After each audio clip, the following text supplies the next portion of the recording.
This eerie video comes from Critter3791, I'll tag it below. And after hearing strange noises in the sky outside of her home in Dallas, she begins to record what sounds like trumpets. Now oftentimes, when these noises are heard in the sky, they're related to skyquakes, or from the 7 trumpets from the book of Revelations. But it should be noted that she doesn't live near any train tracks. Now I'll play part of that clip, but let me know what you think. Holy shit, what the hell is that? Did y'all hear that?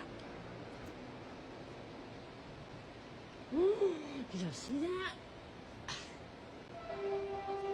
God, look at that camera. What is that noise?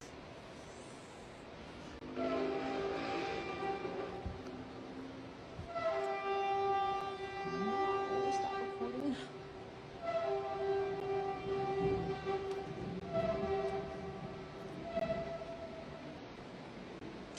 If it's coming from the sky, then you know it's coming from God.